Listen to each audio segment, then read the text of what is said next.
సరిహద్దులో పాక్ వక్రబుద్ధికి నిరసనగా ఆ దేశ ప్రధానితో చర్చలు జరపకూడదని సర్కారుపై ఒత్తిడి పెరుగుతోంది. దాయాది దేశంతో సంప్రదింపులు నిలిపివేయాలని ప్రతిపక్షాల డిమాండ్లు వెల్లువెత్తుతుండగా మాజీ సైనికాధికారులు ప్రధానుల సమావేశం జరగొద్దని సూచిస్తున్నారు. ప్రభుత్వం మాత్రం శాంతి ప్రక్రియకు చర్చలే మార్గమని స్పష్టం చేస్తోంది. 5 భారత సైనికుల్ని హతమార్చిన పాక్ దుర్మార్గానికి వ్యతిరేకంగా ఆ దేశంతో సంప్రదింపులు జరపకూడదని ప్రతిపక్షాలు డిమాండ్ చేస్తున్నా చర్చల ప్రక్రియకే కేంద్రం మొగ్గు చూపుతోంది.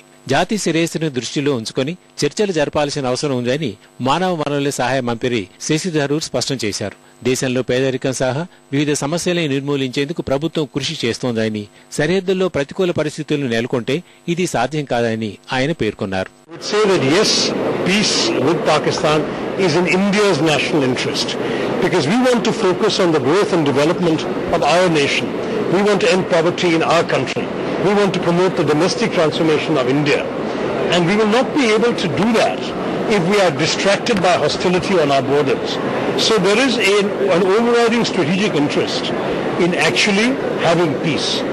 And those who want to derail peace of those, whether in Pakistan, whether anywhere else, whether terrorists, whether army people, whoever they may be, those who are trying to derail our efforts at peace are acting against our interests.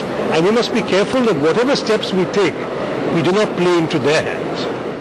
తీవ్రవాదుల పట్ల పాక్ ఉదాసీన వైఖరి మార్చుకునే వరకు చర్చలు జరపకూడదని BJP ఇప్పటికే కేంద్రానికి స్పష్టం చేసింది.